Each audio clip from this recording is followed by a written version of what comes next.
Nona lição, né? Nós já estamos aí na reta final de mais um trimestre e o último trimestre do ano 2020. Daqui a pouco nós entramos em dezembro, já, aliás, sábado que vem já é dezembro, o último do ano, e aí nós vamos para o último mês dessa lição que fala sobre a igreja, sobre educação e redenção. Então, na verdade, a igreja e a educação é o tema da lição desta semana. E o versículo para memorizar, que está em 1 Tessalonicenses 2, dos versos 6 a 8, na verdade são os versículos, né, para memorizar, que antigamente chamava de versículo áureo, é do tempo do Edmilson, né? Isso, o versículo áureo. Isso, diz o seguinte: também jamais andamos buscando glória de outros homens, nem de vós, nem de outros, embora pudéssemos, como enviados de Cristo, exigir de vós a vossa manutenção. Todavia, nos tornamos carinhosos entre vós, qual ama que acaricia os próprios filhos.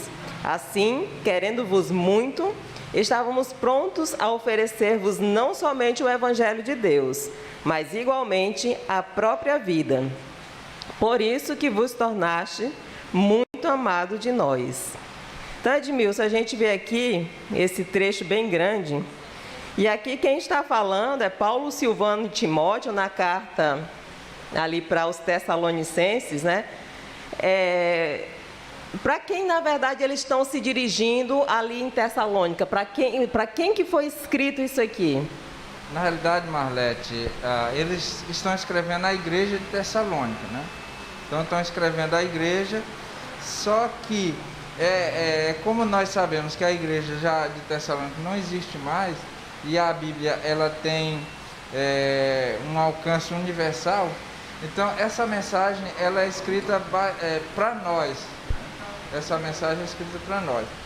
Eu achei bem interessante este verso aqui, porque o autor ele está trazendo aqui tanto a questão da humildade, né? Ele diz: olha, nós poderíamos estar exigindo de vocês que vocês nos sustentassem, mas no entanto nós não fazemos isso. Paulo era uma pessoa que, apesar de viver basicamente pregando o Evangelho, ele nunca pediu que ninguém sustentasse a ele. Ele mesmo trabalhava como voluntário, né, no Evangelho, e nas horas de folga ele tecia tenda, fazia outras coisas para ter o seu próprio sustento. E eu achei interessante aqui este verso, porque aqui está a síntese da função da igreja. Porque Deus estabelece uma igreja aqui na terra? A gente podia dizer, não, Deus poderia, porque ele precisava pregar o Evangelho, mas os anjos eles seriam muito mais eficazes se eles pregassem o Evangelho do que a igreja. Então, mas ele diz, olha, nós poderíamos estar sendo sustentados por vocês, mas nós mesmo trabalhamos. E outro, diz, olha, nós amamos vocês como uma ama os seus próprios filhos. Porque uma ama, o que seria uma ama aqui, né? Uma cuidadora, né? Uma cuidadora. Uma babá, né, em nossos dias. Então, uma babá, ela cuida bem das crianças que ela está cuidando, mas ela tem a sua remuneração, né, para isso. Mas quando a ama ou a babá, ela está cuidando dos seus próprios filhos, ela não está sendo remunerada, digamos, materialmente, por fazer aquilo dali, mas ela faz por amor. Então, Paulo, ele estava dizendo aqui,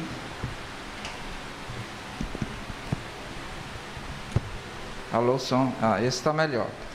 Então, Paulo, ele estava dizendo aqui, que ele fazia tudo aquilo dali, mas sem pedir nada em troca. Tudo aquilo dali ele fazia por amor.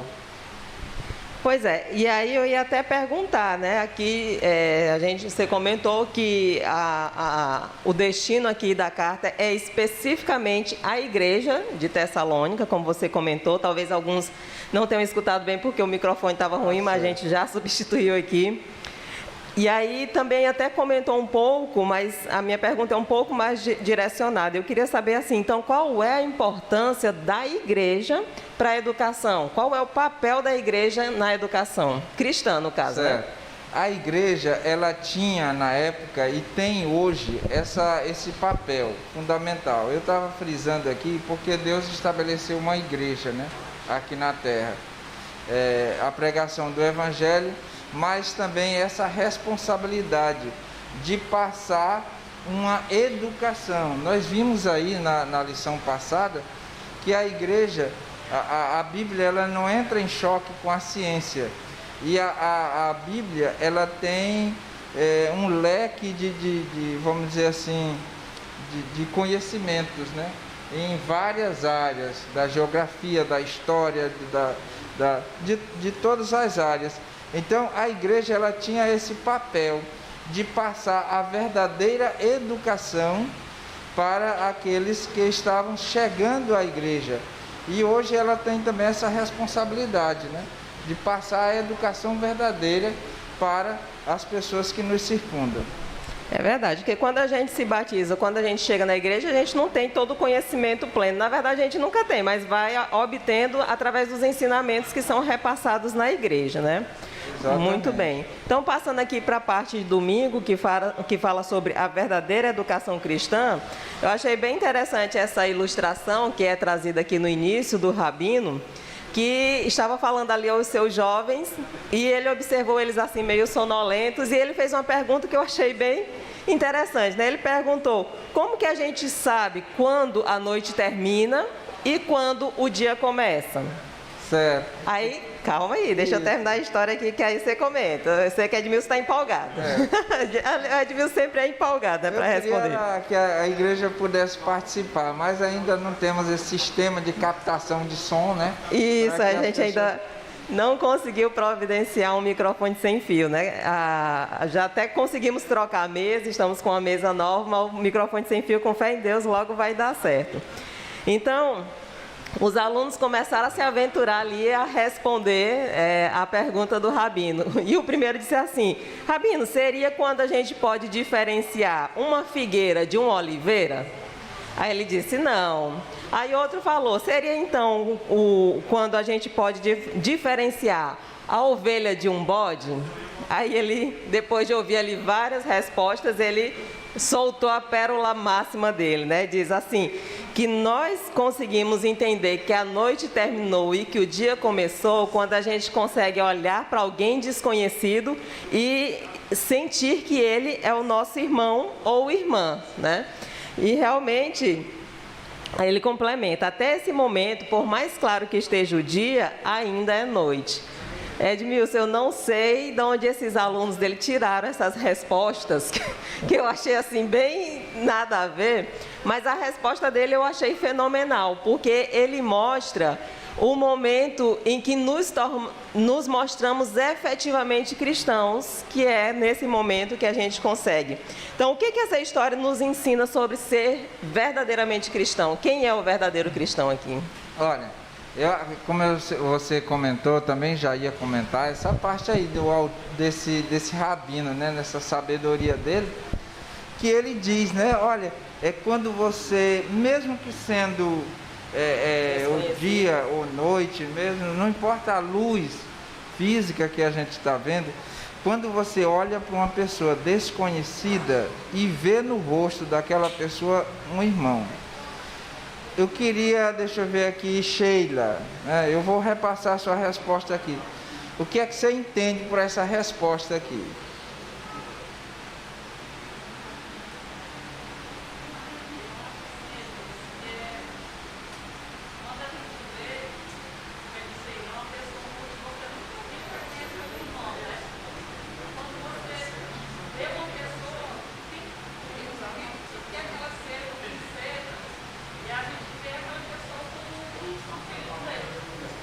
Olha, ela está dizendo é quando você vê uma pessoa e que mesmo que seja desconhecida, você reconhece ele como filho de Deus. Eu entendi aqui, Marlete, na resposta do Rabino, que quando você sabe o que é dia ou noite, mas ele estava se referindo não dessa questão de 5, 6 horas da manhã ou coisa parecida. Ele estava se referindo à noite para você.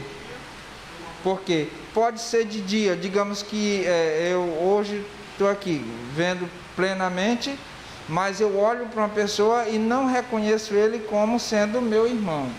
Então, para mim, eu ainda estou em trevas. Para mim, eu ainda estou na noite. Agora, mesmo que seja uma penumbra e uma pessoa que é desconhecida, você olha assim e diz, olha, aquele dali é um irmão meu. Aquele dali é um cristão como eu. Ele não está se referindo à própria pessoa lá, mas ele está falando de você mesmo, aqui. Então, quando eu vejo isso aí, então eu não estou em trevas, mas eu estou no dia. Então, os alunos estavam perguntando, era essa questão de dia-noite do ciclo do sol, né? O ciclo diário. E ele estava indo muito mais além do que aquilo dali. Era uma lição espiritual, né? Em Lucas, no capítulo 10, a gente encontra ali a história, eu acho que já bem conhecida, a gente não vai ler, né? São 7 versículos. Uma história bem conhecida que é a do bom samaritano. Que ali a história nos conta que uma pessoa caída, espancada por bandidos, e passou o levita por ele, passou o sacerdote por ele, passaram de largo, simplesmente olharam e passaram. E o samaritano, que era aquele para os judeus que era mais desprezado, foi quem de fato ajudou e pagou as despesas, né? Então, o que é o verdadeiro cristão com base nessa parábola que Jesus contou? Essa pergunta eu vou pedir aqui para Marta responder e eu repasso aqui, é porque eu costumo, então eu vou passar aqui para o Tiago. Tiago, qual é a síntese dessa parábola aí? Essa tem que ser em pouca, só numa frase só, que é para a gente não dar tempo aqui, ó, ficar isso. Então ele pula também, né? Pois vai com você mesmo, Edmilson. Agora é a sua vez, ó lá. Fala, irmão. Aí. O irmão é de onde? O irmão é de Pernambuco.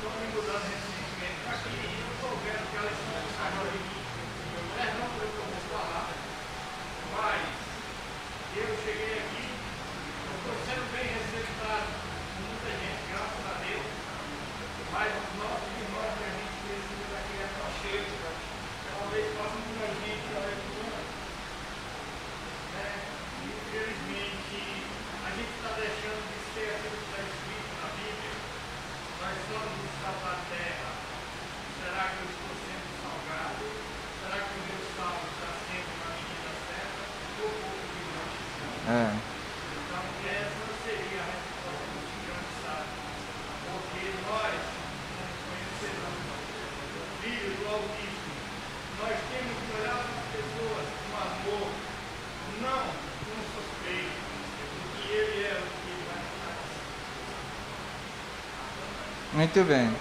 Olha, o irmão, o nome do irmão você falou? Marcelo, né?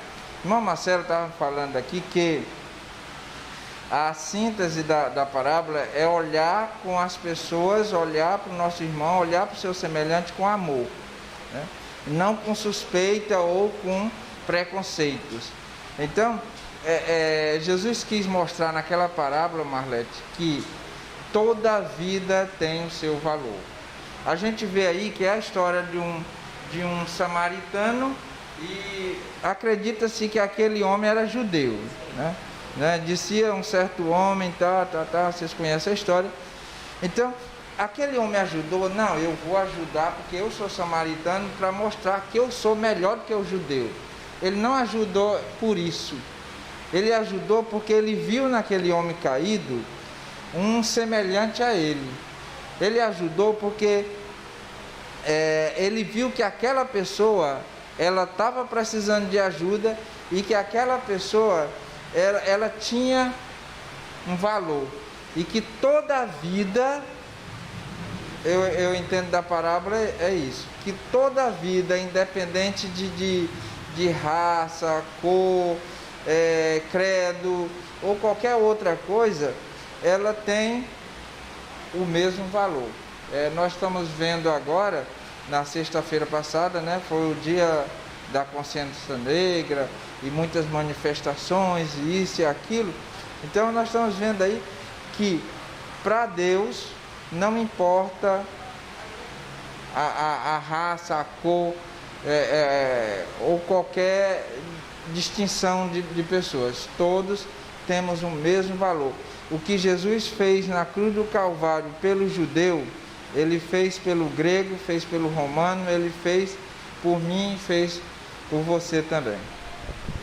Muito bem. E como o irmão Marcelo falou, de fato as pessoas hoje têm perdido essa empatia, né? Às vezes a gente vê alguns casos de acidentes, né, que o motorista estava levando carga e as pessoas, em vez de ajudar o motorista, elas começam a saquear a carga, começam a levar a carga. E eu não duvido de que ali naquele meio tenha, inclusive, cristãos, né? Tem. Inclusive cristãos, mas realmente... Da nossa igreja, né? Tô falando... Ou minha nossa, tomara que não. Bom, tomara passando que não, aqui... Mas não duvido também não. É verdade. E a parte de segunda-feira, ela até complementa essa questão de que a gente está vivendo em tempos de trevas, né? Na verdade, há muita coisa obscura, há muita coisa... A escuridão, ela está... Esse ano, assim, se pudesse definir, eu diria que foi o ano das trevas. Porque o tanto de coisa ruim que teve nesse ano, eu acredito que não teve uma pessoa que não tenha sido atingida, direta ou indiretamente, negativamente, por fatos acontecidos nesse ano, né? Então, assim, hoje, por exemplo, a minha família, da parte de pai, está velando uma tia, né? Que subitamente morreu. Ela simplesmente comeu algo que não fez bem, e era a mais nova das irmãs, e faleceu. Então, assim, fora que a gente já perdeu parente para a Covid, então, eu acho que não tem uma pessoa no planeta que não tenha sido afetado, direto ou indiretamente, de forma negativa, pelo que aconteceu. E a gente vê famílias sendo destroçadas, a sociedade sem moral, né? sem princípios morais. E aí, de repente, Jesus fala ali em Mateus, no seu Sermão do Monte, para que as pessoas sejam luz, que não se pode esconder uma cidade edificada sobre o monte e nem se acende uma candeia para colocar num local escondido. Então, Edmilson, lá vai a pergunta, né? Como igreja, o que somos chamados para ser neste mundo? Essa aqui eu vou passar para o Freire Roberto. Você como igreja, numa frase só. O que é que nós somos chamados a ser aqui nesse mundo? A luz. O que mais? Sal da terra. Sal da terra. A igreja, ela é chamada, o que é uma luz? A luz, quando ela está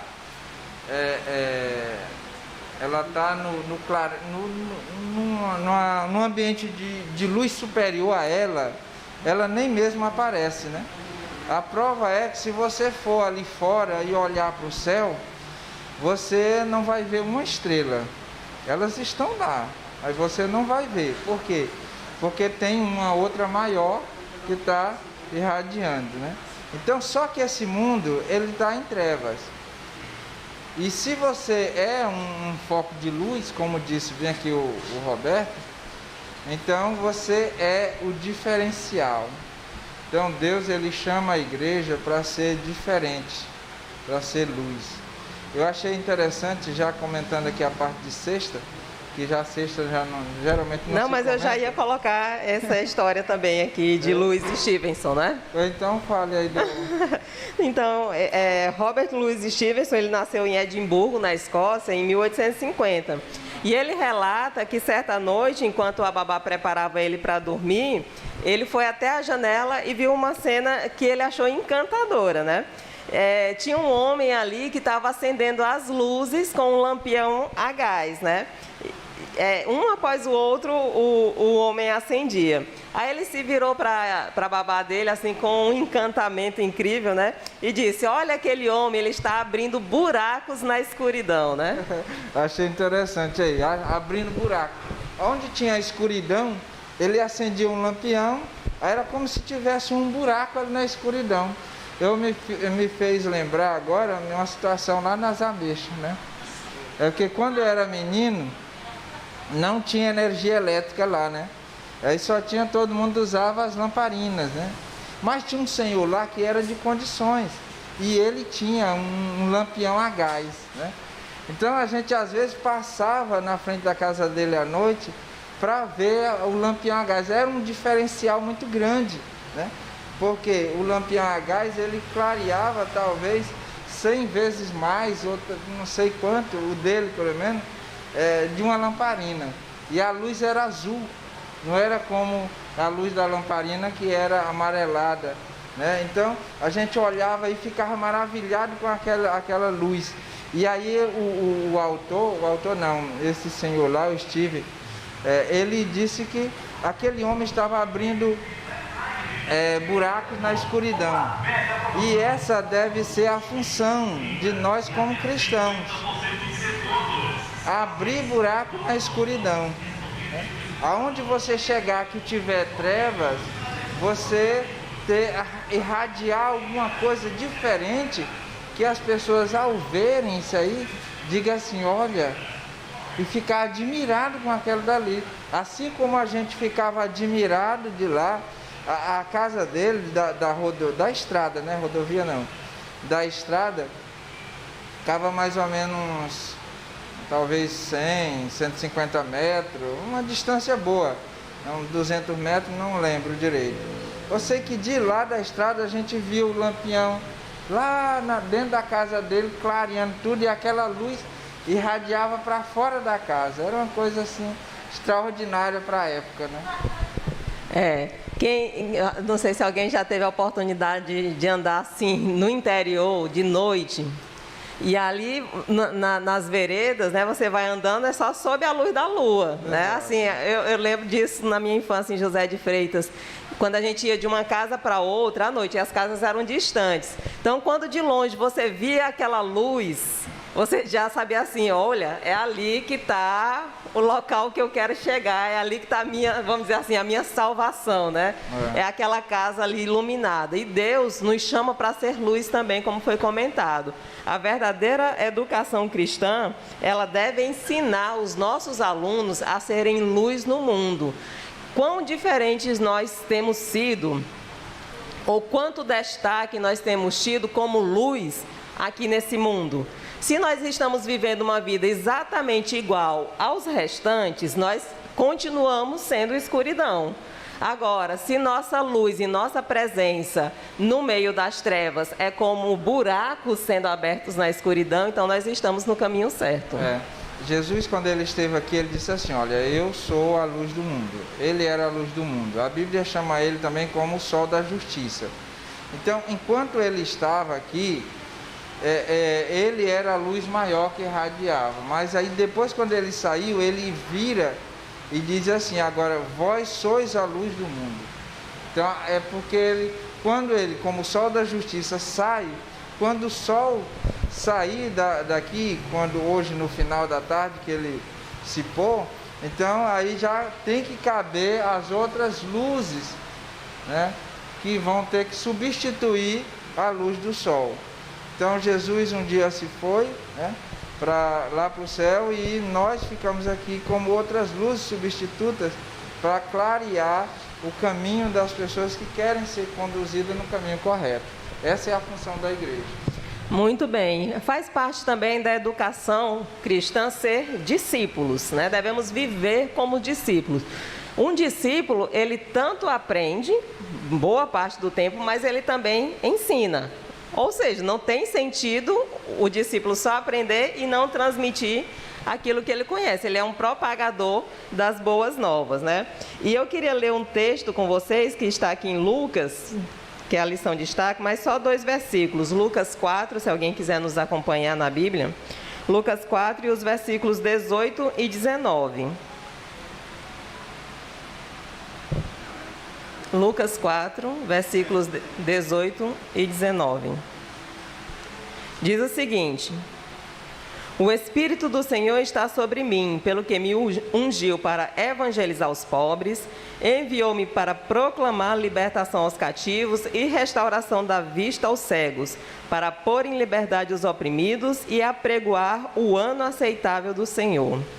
Que aqui Jesus estava citando Isaías, né, que falava em uma profecia apontando para o Messias. Exatamente. E o que foi que Cristo então ensinou na prática, na vida dele, para os discípulos, e é claro que se estende a nós, sobre o que fazer aos outros através do que a gente viu aqui nesses versículos?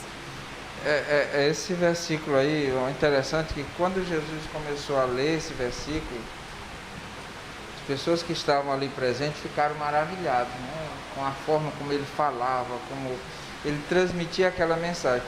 Só quando ele disse assim que hoje tinha se cumprido aquela profecia, o povo ficou escandalizado, porque eles achavam, e com razão, que aquela profecia era para o Messias, só que eles não achavam que Jesus era o Messias. Aí muita gente atribui aquela função daquilo dali somente para o Messias. Só que o Messias, ele era o mestre, e o mestre tem os discípulos. Então o mestre, o discípulo, ele tem a função, como você disse, é uma função dupla. Ele tem a função de aprender do mestre, e depois que ele aprende, não é para ele guardar para si, é para ele repassar aquilo dali. Então tudo aquilo que Jesus era quando esteve aqui na terra, ele passa para os discípulos, e que o discípulo também deve ser e repassar para outros, para que outros possam passar, assim como eu gostaria que essa mensagem que Jesus tentou passar, ela fosse como o coronavírus, né?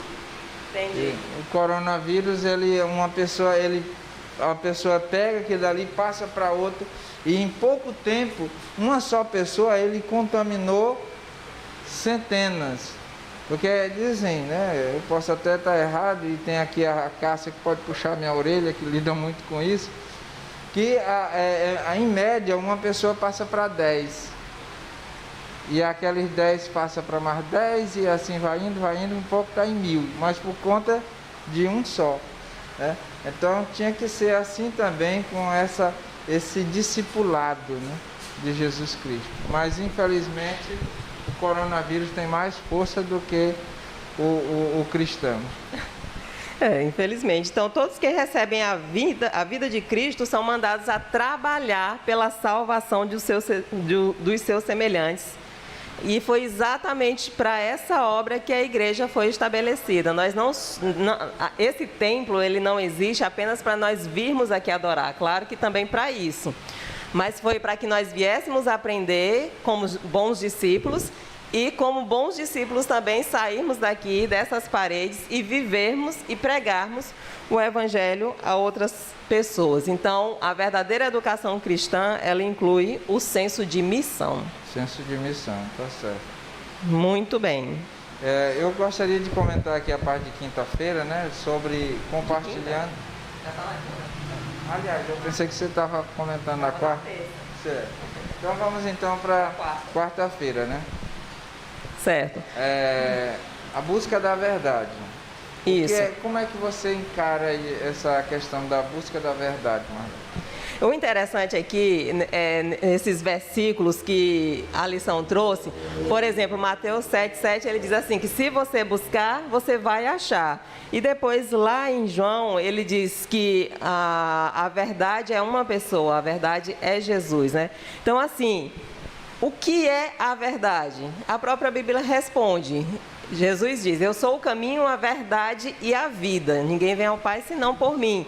Então, a verdade é Jesus. Então, tudo que você falar sobre Jesus, você está falando a respeito da verdade. E essa verdade, ela deve ser transmitida a outros. E o interessante é que a gente vive num mundo de tanto mistério. Tipo assim, a gente não sabe, por exemplo, quantos sistemas existem fora do sistema solar. Quantas galáxias existem, quantas estrelas existem. E se a gente for para um nível até menor, a gente não sabe nem o funcionamento do próprio organismo, não sabe nem o porquê que uma célula é viva. Ou diferenciar um ser vivo de um não vivo é difícil às vezes para a gente. Então a gente vive num mundo de mistérios onde não se sabe, não se conhece o que é a verdade absoluta, né? E aí Einstein, ele inclusive, que é considerado o pai da física moderna, ele disse que o importante é não parar de questionar. Ou seja, a gente não tem que se estagnar com o conhecimento que nós temos. Eu estava até falando para o Eric, desculpa eu me prolongar aqui, mas eu já termino. Eu fico invocada como que nós, como adventistas, não estudamos diariamente a lição da escola sabatina. Como que a gente se contenta apenas a vir na igreja dia de sábado, ou quarta ou domingo, e ouvir a mensagem do culto, e não chega na nossa casa, a gente não tem nossa comunhão diária, não tem a leitura diária, não tem o estudo diário da lição. Não cabe na minha mente, como cristão, como adventista, a gente não estar diariamente buscando a verdade. É verdade. A irmã Imaculada, por exemplo, né, esse trimestre estava sem a lição. E quando eu disse que tinha uma lição extra, né, aí ela ficou, disse: Admilson, me arranja essa lição e tá. E eu disse: irmã, eu vou estar lá no Parque Piauí, tal hora, assim. Quando foi na hora, ela estava lá, por quê? Ela estava querendo buscar a lição, o estudo. Quando eu postei lá, na hora, aí a Lindalva parece que estava sabendo, né? E na hora respondeu imediatamente: eu quero a minha e tudo mais. Então, essa questão aí de busca da verdade, você falou aí, não se conformar apenas em vir para a igreja e passar aqui alguma coisa que já foi mastigado por outras pessoas, mas você mesmo buscar. Eu acho interessante que quando você busca, Jesus disse assim, ó, como é que diz? Me achareis quando buscardes de todo o coração. Então, Jesus, ele vai se deixar se encontrar. Ele é a verdade. Eu sou o caminho, a verdade e a vida. Então, você está em busca da verdade. E Jesus diz: olha, se você me buscar, ou se você buscar a verdade, você vai achar. Você vai me achar. Ele disse: qual filho que ele tendo fome e pedindo pão, o pai vai dar uma serpente? Aliás, vai dar pedindo, e vai dar uma pedra. E qual filho vai pedir peixe e ele vai dar uma serpente? Aí ele diz: olha, se vocês são maus e sabem dar boas coisas para os vossos filhos, quanto mais vosso Pai Celestial. Então, se nós estamos buscando a verdade, se nós estamos buscando conhecimento, Tiago diz assim, ó, em busca da sabedoria, ele diz assim: você quer sabedoria? Peça a Deus que dá e a abundância. Então, se nós temos anseio, se nós temos essa necessidade, ou sentimos a necessidade de buscar esse conhecimento, Jesus está disposto a dar. Muito bem, passando então aqui para a parte de quinta-feira, que fala sobre compartilhar a nossa vida, né? Edmilson, nos tempos antigos, lá no início da igreja primitiva, não existia igreja. Existia o templo, mas era lá o templo de Salomão, né? Ou o templo em Jerusalém, que todas as pessoas iam. Mas quando os apóstolos começaram mesmo a pregar, a fazer as igrejas não eram em templos, né? Exato, não existia igreja de estrutura física. Então, como é que funcionava a igreja naquele tempo? Primeiro, como você está frisando aí, essa questão do templo, né? Jerusalém tinha um templo e algumas cidades tinham as sinagogas, né? Só que as sinagogas, elas eram dos judeus, né? Então, os novos conversos ao cristianismo não podiam usufruir dessas sinagogas. Eles iam ao templo, porque o templo era livre e tudo mais. Só que eles congregavam em casa. Era o sistema que eles usavam, né? A congregação em casa. Então era mais ou menos isso aí que eles E o que eles faziam ali? Cantavam, intercediam uns pelos outros, e estudavam a palavra e se fortaleciam mutuamente. Nesse sentido, é um outro sentido que a igreja física também entra, ou os pequenos grupos, né? Também entra como papel fundamental, que é esse espaço físico para as pessoas congregarem, orarem, se unirem e sentirem também essa importância do que é viver em comunidade. Olha, eu me preocupo com a situação em que nós estamos vivendo, porque hoje, se fosse fazer aqui uma visão, a igreja está alguns bancos vazios, né? Por quê? Porque devido à situação, alguns idosos, 60 anos não pode vir à igreja, criança com menos de 12 anos não pode vir. Aí tem muitos pais, como o caso da Eliezer e Isabela, que querem vir para a igreja, mas estão com a Shirley, estão com seus filhos e tudo mais. E eu fico preocupado porque tem o caso do meu sogro, da irmã Rosa, da irmã Onesina, e que queriam estar aqui na igreja, mas não estão podendo estar no momento. E aí a gente fica preocupado porque essa união, esse culto mútuo aqui, essa reunião, ela nos fortalece. E quando nós somos dispersados, é preciso ter muita fé, é preciso ter muita comunhão com Deus, para que a gente termine não esfriando na fé. É verdade. E eu sei que nesse período que muitos não congregaram, de fato esfriaram na fé, que a gente já nem vê, mesmo eles tendo possibilidade, a gente não vê aqui pela igreja, né? Exatamente. O que é algo muito triste. Então, nós agradecemos a Deus pela oportunidade de nós termos recapitulado a lição nessa manhã. Nós agradecemos ao Edmilson, então, a participação dele. Ele sempre está disposto, né? Nós convidamos também a todos para adquirirem sua lição, para que também, quando a gente voltar mesmo nas classes, cada um possa fazer a sua participação. E eu queria só dar assim, algumas explicações, né? Já estamos encerrando a escola sabatina. Um carro de som passando aqui. O problema de estar com a porta aberta é isso. Então, só alguns esclarecimentos sobre o protocolo. Primeiro, para quem pode vir à igreja, nós gostaríamos de dizer que todos os cuidados de higiene e precaução e prevenção do corona estão sendo tomados. Na porta, a gente tem um tapete sanitizante, onde a pessoa já pode ali higienizar os seus sapatos. Na recepção, nós temos alguém medindo a temperatura e outra pessoa oferecendo álcool em gel. Aqui no bebedor também tem álcool em gel também no banheiro. Os microfones estão sendo individualizados na medida do possível e aqueles que são compartilhados estão sendo higienizados.